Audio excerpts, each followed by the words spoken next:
Hello students, how are you? Welcome back again on English Ocean.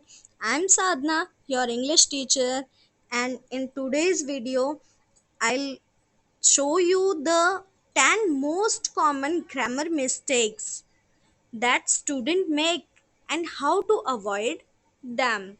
आज के इस class में हम सीखेंगे वो 10 कॉमन मिस्टेक जो अक्सर बच्चे करते हैं और उसकी वजह से अपने इम्पॉर्टेंट मार्क्स को लूज़ कर देते हैं। उन मिस्टेक्स को कैसे अवॉइड करना है, कैसे हम छोटी छोटी मिस्टेक्स को इम्प्रूव करके अपनी इंग्लिश को बेटर बना सकते हैं। Let's get start.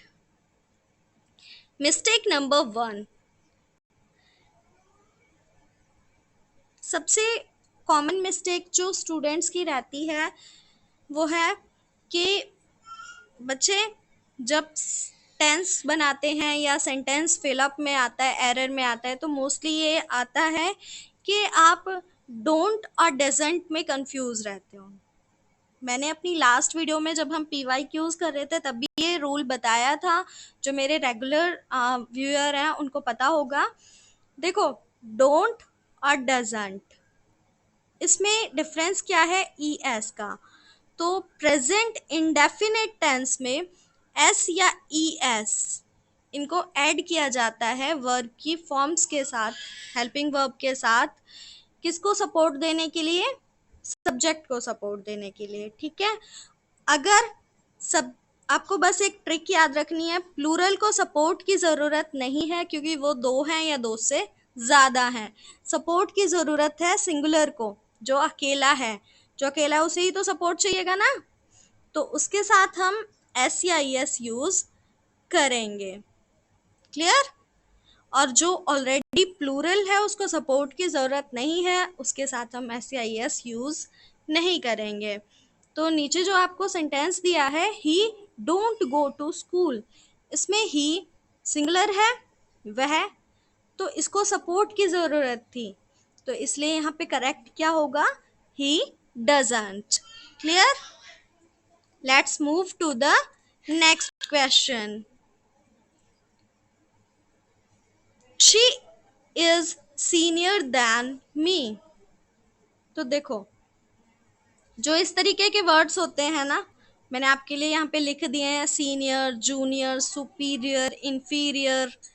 तो इनमें हम दैन का यूज नहीं करते बल्कि टू का यूज करते हैं। क्यों करते हैं? क्योंकि देखो, जब हम दैन कहते हैं तो उसका मतलब होता है कि हम दो ऐसी चीजों में कंपैरिजन कर रहे हैं जो बराबर हो सकती थी। दो बच्चों में कंपैरिजन किया या दो नॉन लिविंग चीज में कंपैरिजन किया, मतलब दो ऑब्जेक्ट ऐसे जो सिमिलर हो सकते थे बट उनमें डिफरेंस है। ठीक है, बट जो सीनियर है, मान लो स्कूल का एग्जाम्पल लेते हैं, टीचर और स्टूडेंट।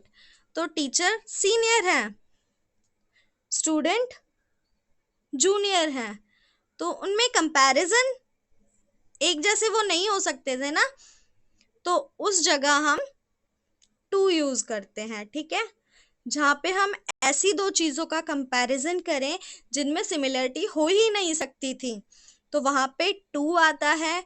जैसे कुछ वर्ड्स हैं, सीनियर, जूनियर, सुपीरियर, इंफीरियर, ये आपके कुछ की वर्ड्स हैं। मतलब एक चीज आपको याद रखनी है, अगर दो चीजों का, ऐसी चीजों का कंपैरिजन किया जा रहा है जो सेम हो सकती थी बट किसी भी रीजन से वो सेम नहीं हुई। जैसे दो बच्चे हैं, अगर हम बोल रहे हैं शी इज इंटेलिजेंट, तो वो उससे ज्यादा इंटेलिजेंट है। अब इंटेलिजेंट तो अगर मेहनत करेगा तो वो दूसरा बच्चा भी बन सकता है ना। ठीक है, पर जो हमारे पेरेंट्स हैं वो हमसे सीनियर होते हैं, तो क्या हम मेहनत करें तो क्या हम उनसे बड़े हो जाएंगे? नहीं होंगे ना, तो वहां पे हम टू यूज करेंगे। Clear? Let's move to the mistake number 3। देखो, मोस्टली हम क्या करते हैं, कोई चीज है जिसमें हम टाइमिंग दिखा रहे हैं, टाइम ड्यूरेशन। ठीक है, इस टाइम से इस टाइम तक। ठीक, तो वहां पे हम स्टडिंग लगा रहे हैं। मैं 2 घंटे से पढ़ रहा था या रही थी, तो रहा था रही थी देखते ही हमने क्या लगाया, ये तो कॉन्टिन्यूअस टेंस है। या फिर ये मान लो जो सेंटेंस मैंने एग्जाम्पल में दिया है, मैं 2 घंटे से पढ़ रही हूँ, तो इसमें रही हूँ देखा, और हमने क्या लगा दिया, is am are plus verb की फर्स्ट फॉर्म के साथ आईएनजी, लेकिन ये गलत है। जब भी आप टाइमिंग बता रहे हो सिंस या फोर के साथ, ठीक है, क्या पकड़ना है, टाइमिंग सिंस या फोर के साथ, तो वहां पे हम क्या यूज करते हैं, has, have, been plus verb की आईएनजी फॉर्म। क्लियर? तो सेंटेंस क्या हो जाएगा, करेक्ट सेंटेंस होगा I have been studying for 2 hours। ये प्रेजेंट परफेक्ट कॉन्टिन्यूअस का एग्जाम्पल है। क्लियर? टेंस के वीडियो में हम इसको इन डिटेल करेंगे।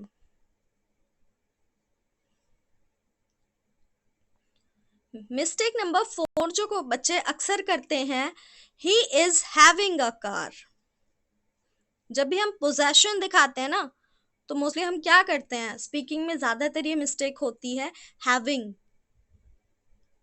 आईएनजी फॉर्म यूज कर लेते हैं, बट नहीं, पोजेशन दिखाने के लिए क्या यूज करेंगे, हैज और हैव। ओके, हैविंग कभी भी पोजेशन के लिए हैविंग नहीं यूज करना, क्या यूज करेंगे, हैज और हैव।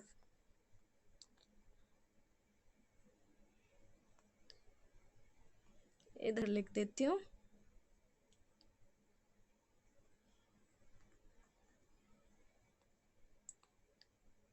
अगर आज इस वीडियो में आपने कुछ भी नया सीखा है, तो ज़रूर वीडियो को लाइक कीजिए, अपने दोस्तों तक शेयर कीजिए, ताकि वो भी कुछ नई चीज़ें सीख सकें। और ऐसी ही और वीडियोस के लिए चैनल को सब्सक्राइब कीजिए, बेल आइकन को प्रेस करके रखिए।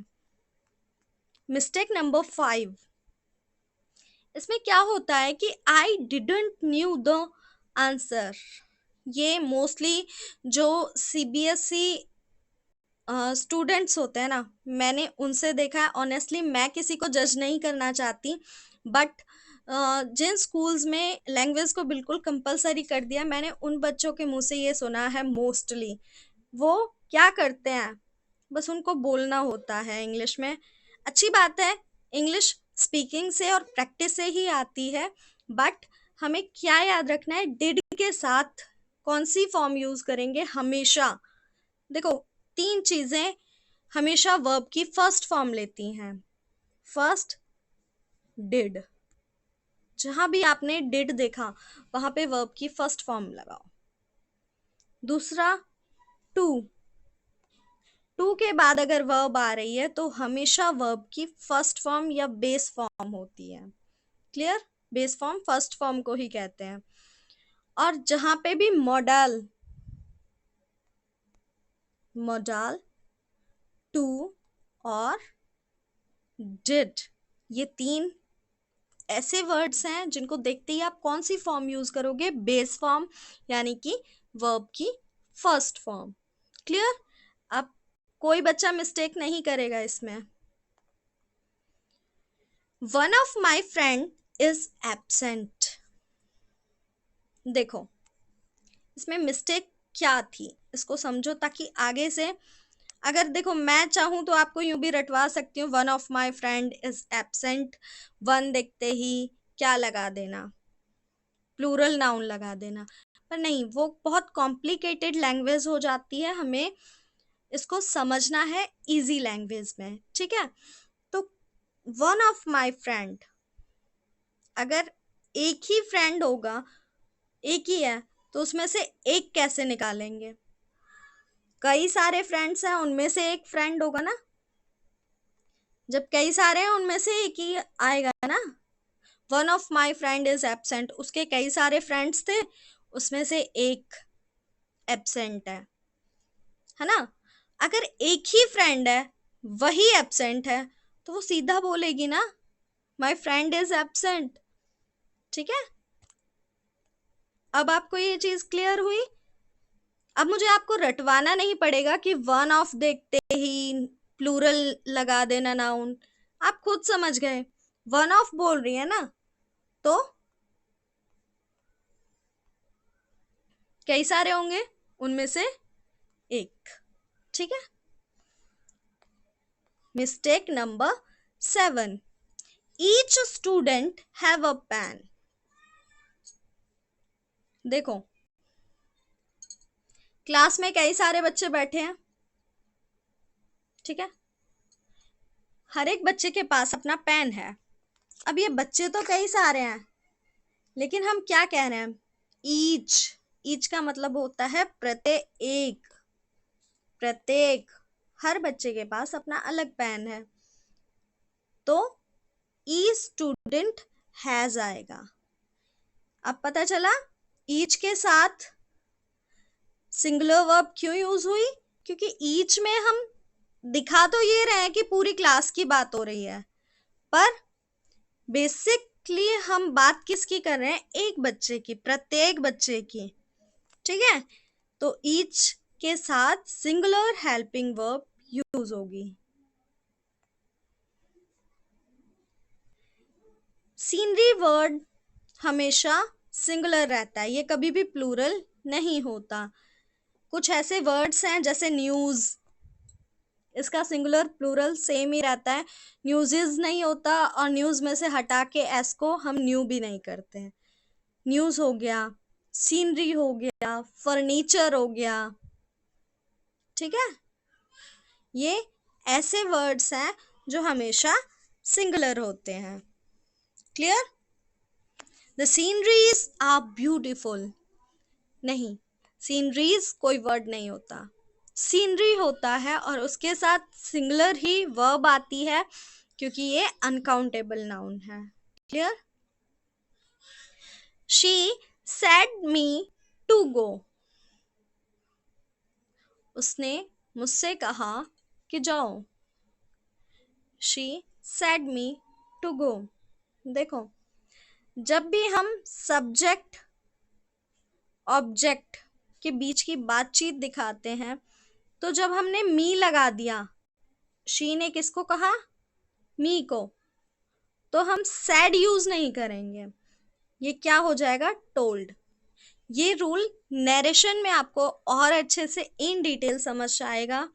यहाँ पे सिर्फ इतना समझो कि जब आपको किसी की कही कोई बात होती है, ठीक है, वो बताई जा रही है, तो अगर सबसे पहले ये देखो सब्जेक्ट और ऑब्जेक्ट दोनों है, तो सैड नहीं हो सकता, क्या होगा, टोल्ड होगा। क्लियर? सैड डायरेक्ट एक ऑब्जेक्ट नहीं ले सकता है।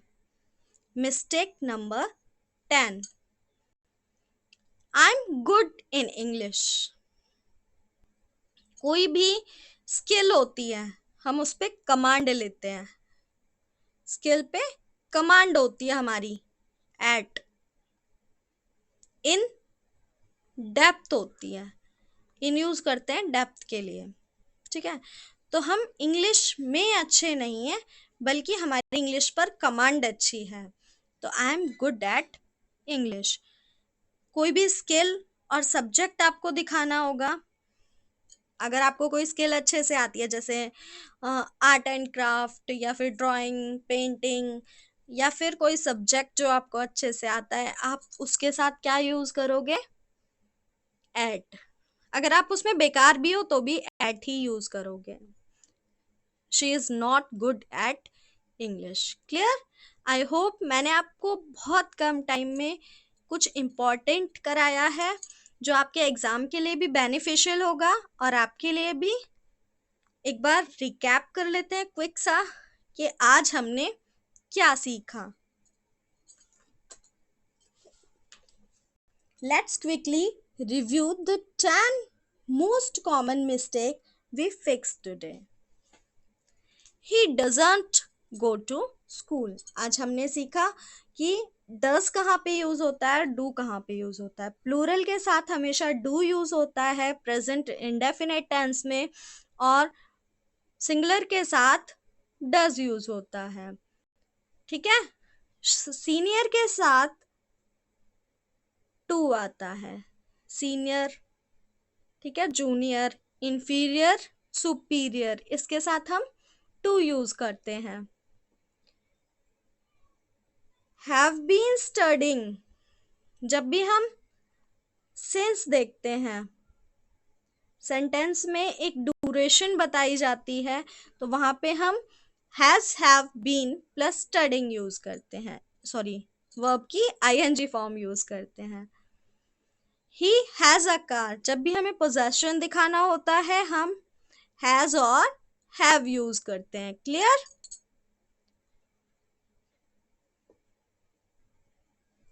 डिड के साथ हमेशा वर्ब की फर्स्ट फॉर्म आती है।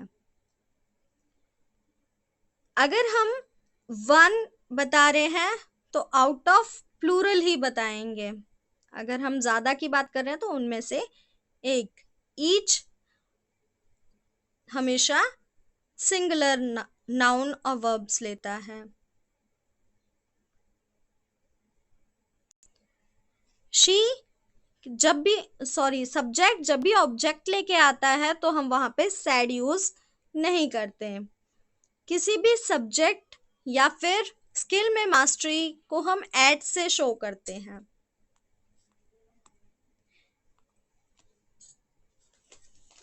Thanks for watching. If you found this helpful, don't forget to like, share, and subscribe English Ocean. See you soon with a common tense error mistake video. Thank you once again.